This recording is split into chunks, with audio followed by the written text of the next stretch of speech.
Helium is the second most abundant element in the universe. However, it's really scarce on Earth.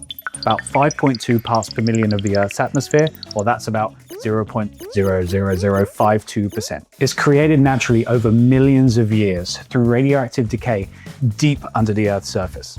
Stick around and I'll explain some more. When a heavy radioactive element like uranium decays, a process that can take billions of years, it will emit 2 protons and 2 neutrons bound together into something called an alpha particle.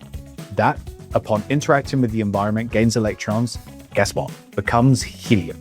Helium, with its extremely small atomic size, can travel up to the Earth's surface where it's caught in naturally occurring on or offshore natural gas wells in up to 7% concentration. To get to that helium, companies like ExxonMobil at their LaBarge facility or Mesa at the Federal Helium System in Cliffside, Texas, extract it alongside natural gases at low temperatures.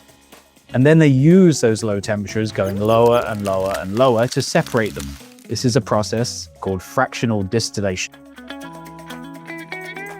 It becomes a liquid and is easy to transport at around -452 degrees Fahrenheit.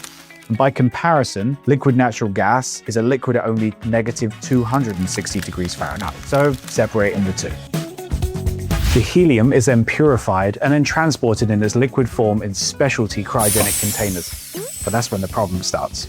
Remember what I said about helium's atomic size? Well, that means that we can't stockpile helium like oil or gas.